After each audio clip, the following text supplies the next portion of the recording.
Welcome to the Vet Med Wellness and Leadership Podcast, where we discuss central challenges vet med leaders face, such as burnout, stress, and difficult interactions with clients and staff, just to name a few.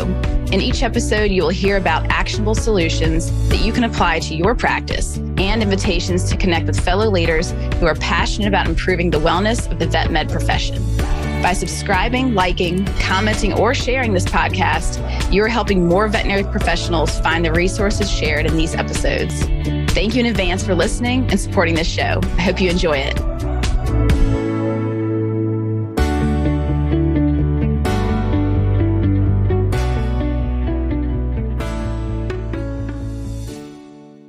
Hello, everybody. Crystal Stokes here, and joining me today is Dr. Pam Johnson, who has over 30 years of experience as a former practice owner and accomplished business leader. She is currently building a new consulting and coaching business with her husband called Veterinarian Mastermind, which focuses on supporting veterinary professionals on challenges ranging from business needs to the internal mindset required to flourish in this profession.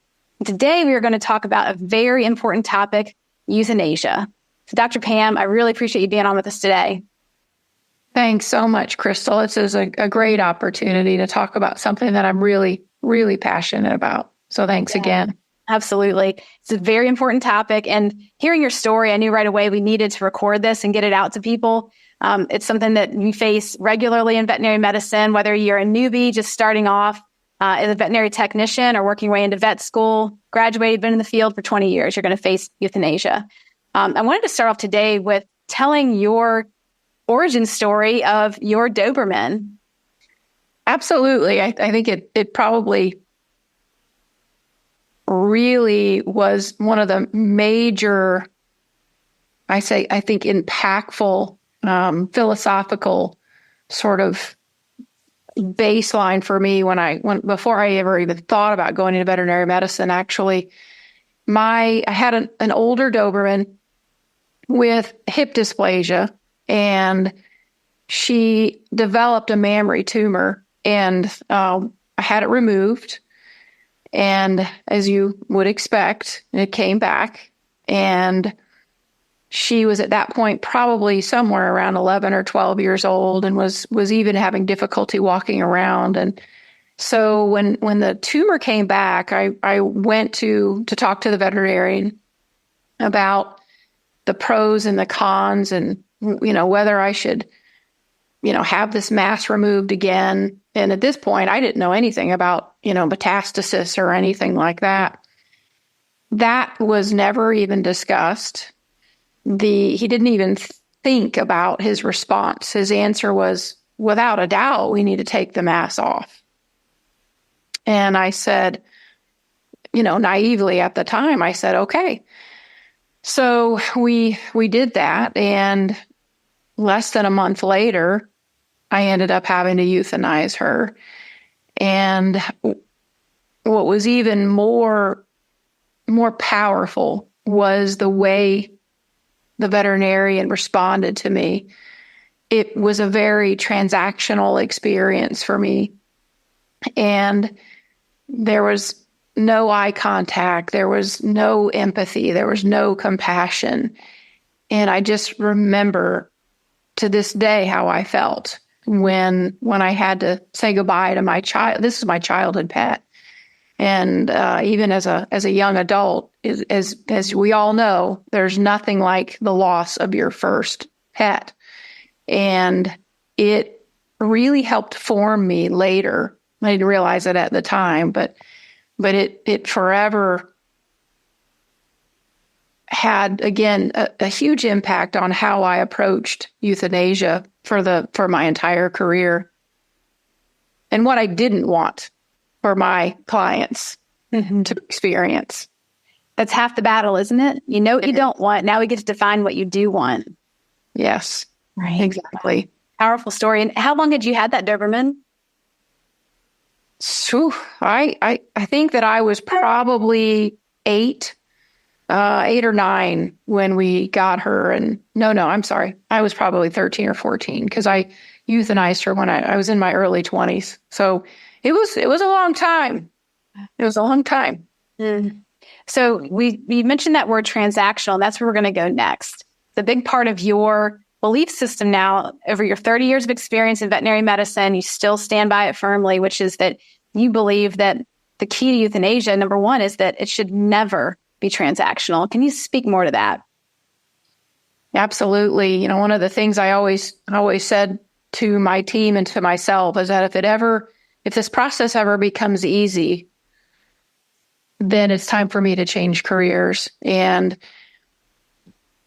the process of euthanasia, in most instances, in my opinion, it starts way before the act. And in those situations, I think it's part of our responsibility and privilege to help our clients walk through that process together, understanding that we all have a different opinion about quality of life, and we need to respect that in each other. And I was thankful when somebody would ask me, what would you do if this were your pet?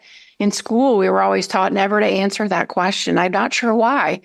Because I think it does add a sense of not just validity, but reassurance to the clients that, oh, you know, you've been through this yourself and you know what it feels like. And so I would always talk to them about, you know, my feelings and my philosophy about my own pets. But that everybody's walk is very, very different in these instances. And my job was to help coach and guide them through this process, and not to tell them what to do, but to hopefully at the end, knowing that they did everything they could do, and to leave them with a sense of peace. Mm-hmm. Doesn't take away the pain, but there's a sense of peace about knowing that they did what's best for both them and their pets in that instance. And it's very powerful, and it's very, very relational. And then it extends well beyond that too, because I think we also have to remember that everybody grieves differently and they process things differently. And we have to be available and patient with that process as well. Absolutely. Oh, I have so many stories bubbling in my mind right now, but I'm going to resist the urge and I'm going to take it back a step and just ask, I want to kind of go into the part of traditional classic veterinary medicine, how it might be more transactional. And even for the position, whether you're a technician, a veterinarian just coming out of school, maybe even what you were taught in school, what you bring into the clinic, can you just speak more to what you think is the kind of traditional way that we tend to see euthanasia done and pros and cons of that? I think that it's, you know, I don't want to speak for everyone, but I do see more and more that it feels and looks more transactional in many instances. And I think very often we feel pressured sometimes to perform these things maybe more efficiently. I hate to even use that word. But I think that's where we lose so much. We lose so much of ourselves, and we lose so much from our teams become very almost embittered sometimes if they're not allowed to be a part of the solution, and we're forced to turn this into something that's more transactional. I think at my hospital in particular, I always involved my team and said, how do we make this process so that it's easier or less difficult for all of us, for the team, for the client, more comfortable for the pet. And again, it is the most important thing that we do in veterinary medicine. And I think it's so important that we remember that it should never, ever become transactional. Look, we never did convenience euthanasias at my hospital. And it is the biggest culture shift that you will find if you at least consider that at your hospital, that you and your team together decide how you're going to philosophically approach euthanasias, when you're going to step aside, when you're going to, try to find other solutions other than just euthanasia for convenience reasons. Obviously there's other more powerful reasons that we have to address, aggression, things like that. But just because somebody, got a pet before, during COVID and then decided they no longer wanted it was not a reason that we were going to take that off of their shoulders and put it on ours by ending a life that was otherwise very healthy. Mm-hmm. Does that answer your question of? Mm-hmm. It does. And we go back to another point you made earlier. So one, it should never be transactional. Number two is really start thinking about the euthanasia process well before you actually get to the time of euthanasia. So when you were practicing veterinary medicine, can you describe how you and your team would perhaps start orienting people to euthanasia well in advance? Like, is this something that's a conversation that starts off on puppy or kitten day? Like, it's a puppy and a kitten. It's very cute and all sparkly, but one day we're going to come to the end of its life. Or are you all waiting until you're starting to see signs of disease taking place and you're starting to, you can see forecasting the end might be coming? How did you all navigate that in your clinic? It's a combination. Sometimes the client leads that. Sometimes we lead that. And I think it depends on the client, their philosophy, how well you know the client. We all agree that they don't live long enough. And we know that the likelihood is that we're going to have multiple pets over the years. And so I think that it's interesting because some clients, they want to be thinking about it earlier rather than later. They want to be prepared for it. And other clients kind of don't really want to talk about that until it's necessary. And so it is a process where we, at the very minimum, at senior wellness time, we start talking about the potential changes in their behaviors, how to recognize pain and discomfort, whether it's a dog or cat or what species that we're talking about, because as you know, it's very different. And that's one of the things that I don't think we do a great job of in veterinary medicine is coaching people on how to recognize distress and pain. That old theory of, they don't feel it the way humans do. They very much do. We just haven't maybe done a great job of coaching our clients on how to recognize that and acknowledge it. So I think that it varies from client to client, but you don't want to wait until sadly, I use the comparison of you don't want to wait till you need a will to have a will either. And I think that very often you don't want clients to be surprised by a conversation like this. And so I think the earlier that you can start having these conversations when it's not so emotionally charged, it helps everyone in that process. Yeah. And if we go back also to vet school and when you're emerging out of vet school, so speaking to those younger veterinarians that may be listening to this podcast, do you have any words of wisdom for them as they might be sort of questioning their own philosophy, right? Like all of us have had pets, so I'm sure we can ask ourselves the question of, if I were going through a euthanasia with my pet, what would I need and want and hope for? How can we sort of bridge the gap between what somebody may have learned in vet school as the best practices, their own internal feelings about what they might want to experience with euthanasia, and then how to start formulating their philosophy around how are they going to perform euthanasias and also take care of their staff and clients through the process as they're entering the field? I think number one is to remember, number one, to never allow this to become transactional in spite of how you may be coached or led, depending on what type of hospital that you end up working in.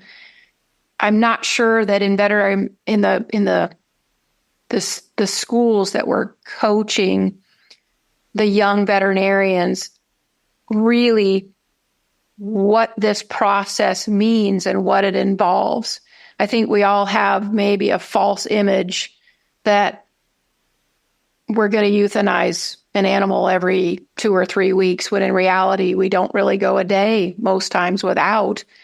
And so it is the most important thing that we do.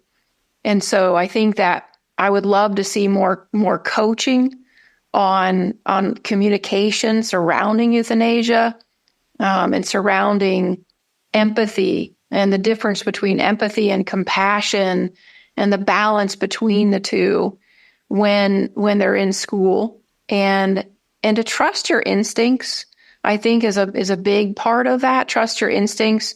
Don't just listen to something and take it blindly, because sometimes I think that's when we end up getting burned out maybe a little quicker in this industry, and we all want to maintain that passion for our entire career, right? And so I think it's important that we acknowledge those things. I could talk about this for such a long time, Crystal, because it is something I am so passionate about, and I don't think we do a great job of, number one, informing our young veterinarians and pre-vet students that this is going to be probably the number one service that you provide.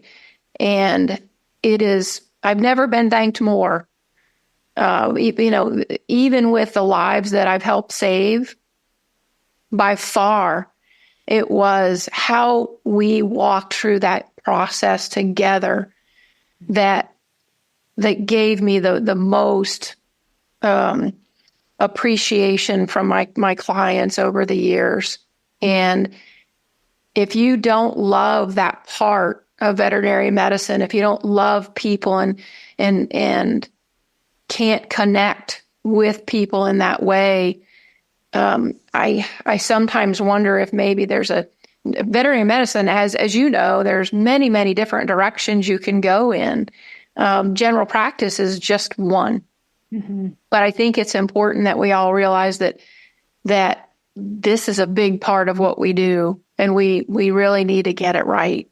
Yes, I very much agree. And I appreciate that statement of, listening to your gut and checking in with yourself.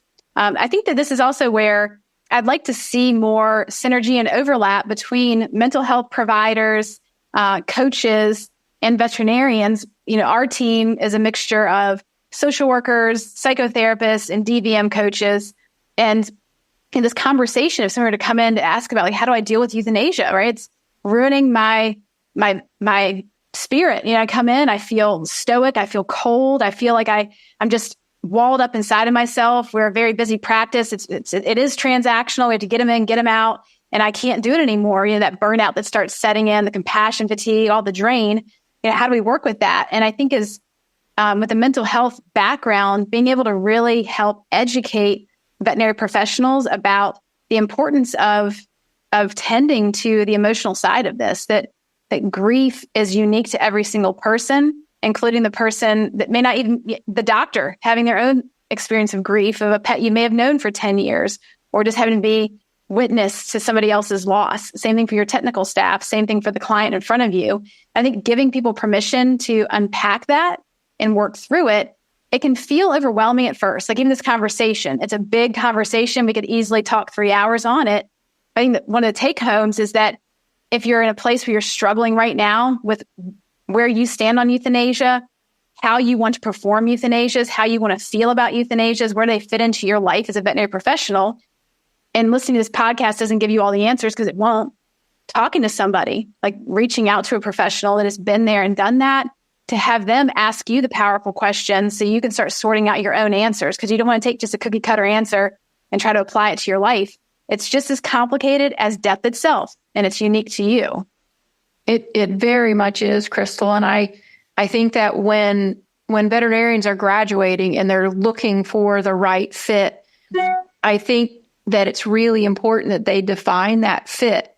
So much of the coaching that they get right now is who's going to pay you the most, how much time are you going to have off, and I'm not sure that those should be the biggest priorities for us. I think it should be defining your values first. You've got to define your own values and and your own philosophical approach in many different things. This is just the topic of today, which is really one of the most, it is the most emotionally charged topic in our industry.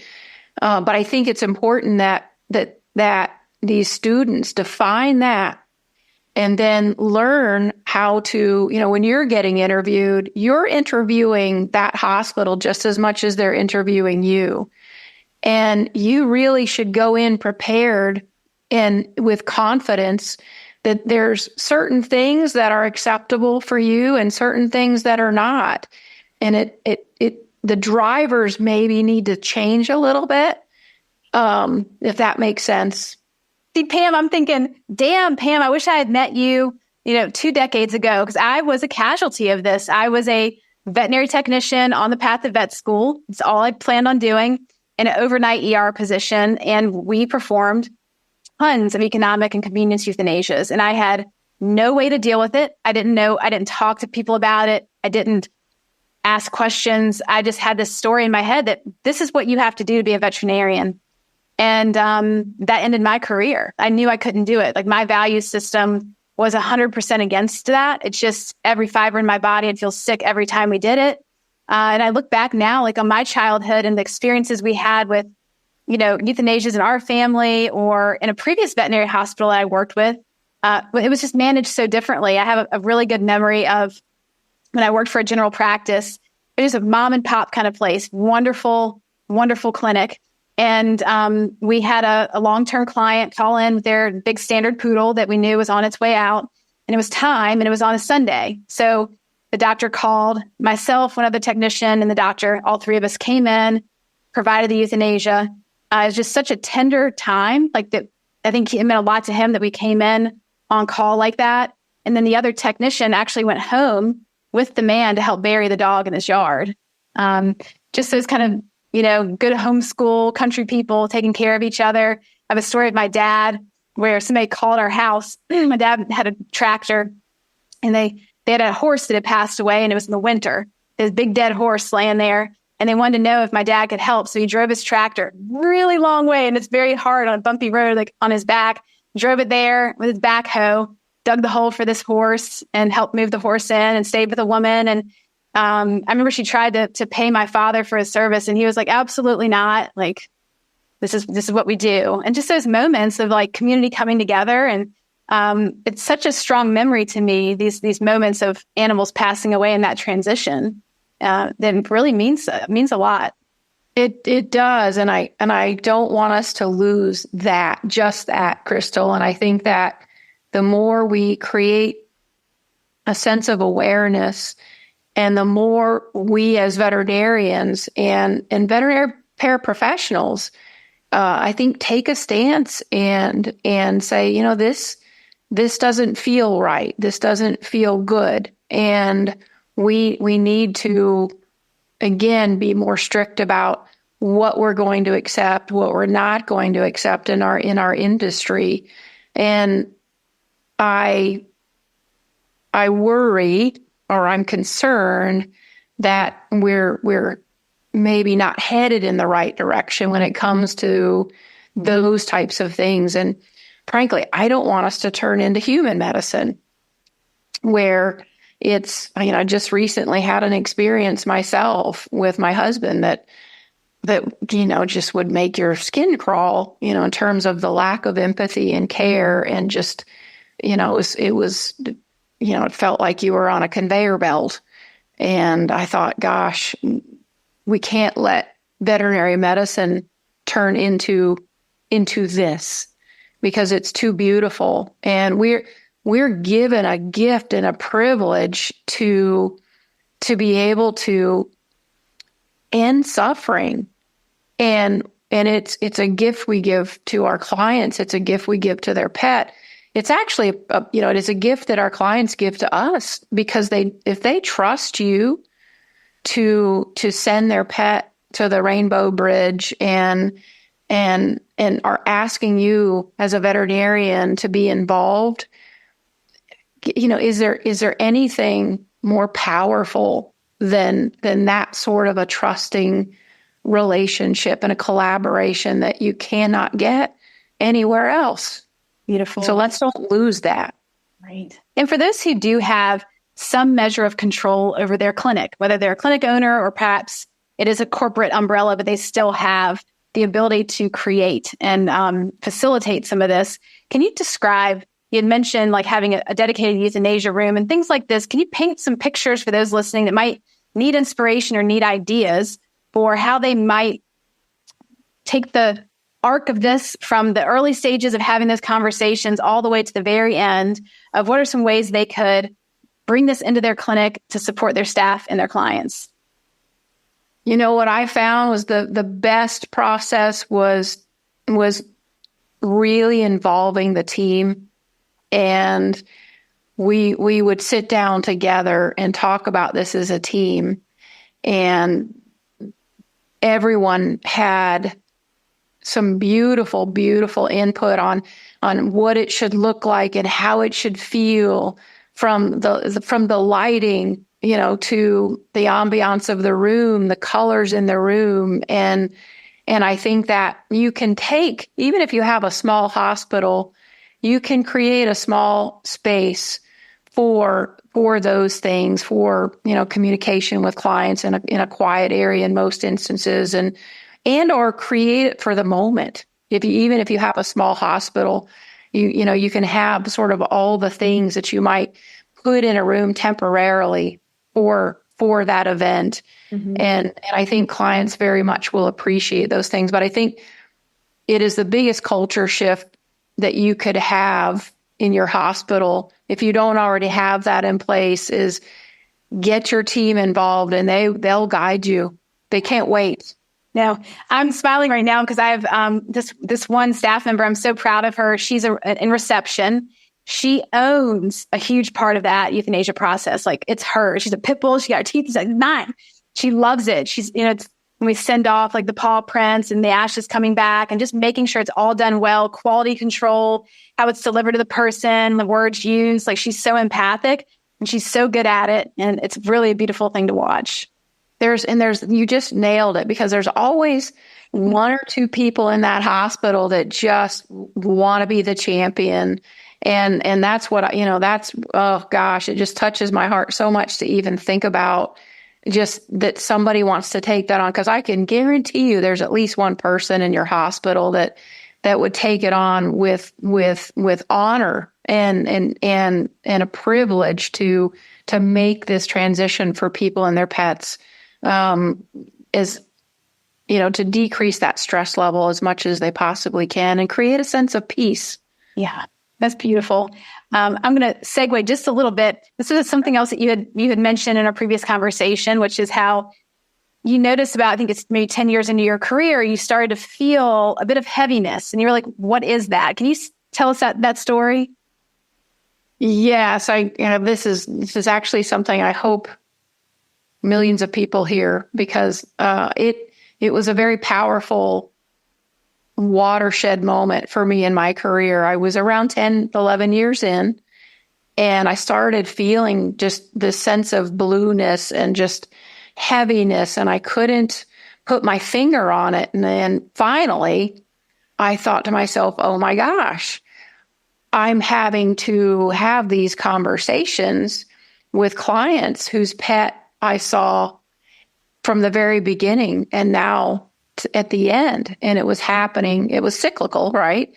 And once I could realize that and acknowledge it for what it was, I was able to process through it in a healthier way. And it was something that I never forgot, because I think that those pets they become part yours, right?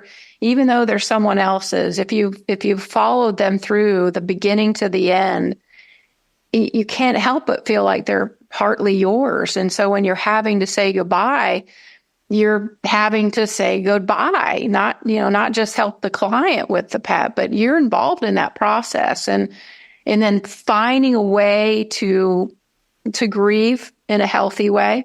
We as veterinarians have to learn how to grieve more quickly than maybe the average person does, because we do end up having to go into another room that may have a puppy or a kitten and be joyful and happy. And I think that's a learned talent. It's not something that happens overnight, but if I could speed up that process for young veterinarians, I would love to do that. I think, by the way, we could learn a lot from our animal, cohorts out there, because they have to grieve quickly because their survival depends on it. And they better than any other being on the planet, they know how to live in the moment. And we need to learn that too, If people aren't watching the video version of this, like, my face is aching from smiling right now. I mean, the therapist side of me, I could talk with you about this all day long. I think that so much of what I appreciate that I learned in becoming a therapist is that there is no cookie cutter way. Our process, it's really about curiosity about your process. It's curiosity about anybody else's process. And I like how you painted the picture of, you felt this blue feeling, and all you had to do was inquire. All you had to do is be curious and ask yourself, hey, blue feeling, what is this? And as you listened into yourself and gave yourself the space just to ask the question, the truth came out. Like, hey, I'm feeling heaviness because I'm having to say goodbye to these animals that have been a part of my life. And it matters. It has meaning to me. And to let yourself have that space, I think that brings home too how we as professionals can be there with our staff and our clients, just to allow them that space and to be curious about how they're doing and to let it kind of naturally unfold. I had to go back to the research before our podcast just to look at this. There are plenty of articles if you want to go on Google Scholar to check out the evidence behind a grief cycle. Basically, there isn't any. There's no standard process to grief. It's not like first is denial and then you're in, it could be anything. Your grief process may be different from somebody else's.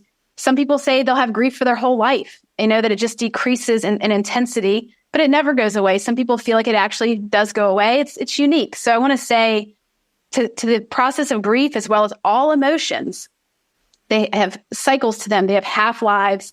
And it's just important to really take the time to just experience your own process and to be curious about everyone else's process too. I think you just said it so well.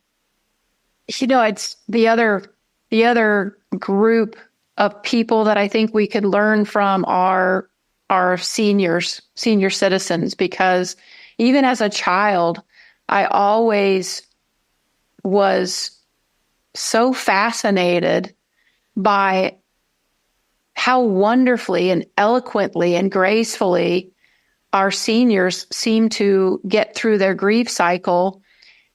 And it's because they value life so much more because they don't have as much left. And they know that life is going to end. And so we need to appreciate every day that we have on this planet while we have it. And so I think we can learn a lot from our senior citizens and how they process through that. And if you have a senior in your life, I always recommend go talk to them about this process of grieving and what it's like for them after they're, 70, 75, 80, 85 years old, because it's very powerful and it can be life-changing for us. And I also think we need to understand there's a difference between grieving and depression. And you can probably speak to that much better than I can. Yeah, I would pin that for a whole show. I mean, that's the thing I think where involving mental health professionals is helpful. If you're feeling like, I'm just feeling an array of feelings I don't even know how to really name. And we tend to self-diagnose, like we're on Google, looking things up and trying to label. But really working with a clinician, just like we'd send somebody to a veterinarian, like don't go on Google and try to figure out what's wrong with your animal. Please talk to a professional. But the importance of that is that, seeing a professional about this, if you're not sure what you're experiencing, or you just want that extra support, is being able to have a person to support you through your process and help you ask the right questions to unfold what you actually need, and maybe get you extra resources that would help you along your process.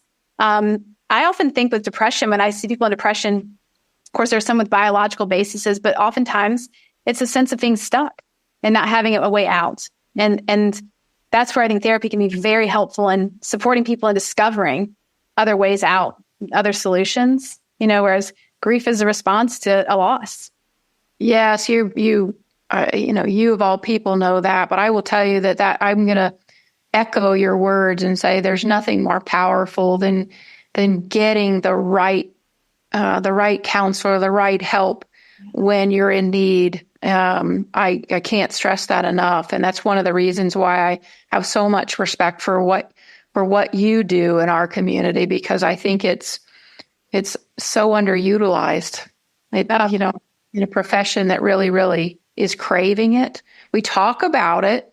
We talk about compassion fatigue, but we don't necessarily really dig in to. Yeah. Well, I'm one of you guys. Like, I was that technician that never asked for help. And if I hadn't had that experience of the ER, the overnight ER, if I had just continued in general care practice and gone to vet school, I would have hit this after I graduated probably. And I would have had the same reaction of, I'm not talking about it. If there's something wrong with me, I can get through it. That narrative is broken. It's not accurate at all. So I think that I understand the challenge of reaching out. And the way I look at it now is that working with coaches and working with mental health providers, all of the stuff under the umbrella is about teaching veterinary professionals resilience. This is a really effing hard profession. It just is. You're dealing with life and death. You're dealing with money. You're dealing with emotions. Okay. Medicine inherently is difficult and many unknowns happen. So knowing that that's the stage upon which you stand, you deserve to have skills and resources to navigate that. Like, you've learned the medicine, but these are just a whole nother set of skills that are evidence-based and scientific that can make you even more resilient and strong and feel better in your career, because you deserve that. It's I believe it's the best profession on the planet, wholeheartedly. I love working in it, and I want others to reconnect with that feeling. So if euthanasia is dragging you down, we're talking about it for that reason, because it doesn't have to be that way. We can revamp the relationship with euthanasia, and it starts with asking good questions. I would say too, as we're kind of coming down this home stretch, because we've talked about so much under this big umbrella, going back to you, Dr. Pam, if you step back and try to distill down like the top 2 things you wish all veterinary professionals would take away from this podcast today, what would you want them to remember? The most important service that we provide in veterinary medicine is euthanasia, and the process surrounding that, the coaching, before, during, and after, and learning how to communicate and collaborate and connect. I think connection is maybe the most powerful word that I can use, is absolutely critical to not just your success, but your survival and your ability to thrive in this environment. I think that's, in short, one of the take homes. And we have to remember that more people are having pets than children. And so it's becoming even more important than I don't even know how to stress this, because it's, I grew up in a farm. It was a whole different environment, and I have watched this evolve, over a 30 to 40 year period. And they're in our beds, they're in our homes, and they are, let's face it, anthropomorphism isn't going anywhere. And we all do it. And so we have to acknowledge that. And I would say make sure that if general practice is where you're headed, really hone in on that skill set and make sure that you are ready and able to handle what is inevitable in general practice. I love it. I'll say, just to piggyback on that, is that as you do learn to navigate it, I believe that you will come to really love it and enjoy it. I know it's not for everybody, but I think there are many people who just haven't discovered their relationship with the process of euthanasia yet. And to investigate that and see if there might be a place where you can come into it and have this same kind of enthusiasm that Dr. Pam does, to really feel that it's been such an important part of your journey as a veterinarian. Yeah, I just want to flip it on its head. I want people to look at it and approach it maybe a little bit differently. And by the way, this didn't happen overnight for me. So I don't want people to think this is just something that magically happened the day I graduated. Heavens, it took me a while, but I think that I would love to speed up that process for young veterinarians and understand that it can be, again, it's a privilege to be able to be a part of that process. Beautifully said. Well, for those listening today that may want to connect with you, perhaps you could offer some mentorship and coaching and words of wisdom around this process. What is the best way for them to find you? My email is drpam.bmm@gmail.com. Great. And I would love to help anyone in need, particularly the veterinary professionals, but even clients, if they're looking for help in this process. I'm happy to help in any way that I can. Beautiful. Well, I'll put your email in the show notes so nobody has to go hunting for them. And Dr. Pam, I just so appreciate you being on today. It's been really a pleasure to talk about this topic with you. Thank you so much, Crystal. This has been a blast for me. So thank you. Absolutely. Me too. Thank you for joining me today. I hope that you feel stoked after listening to this episode. And as always, I would love to hear your comments and feedback. Is there a topic that you want to know more about? Please let me know. And thank you again for subscribing and sharing your favorite episodes with others. It really means a lot.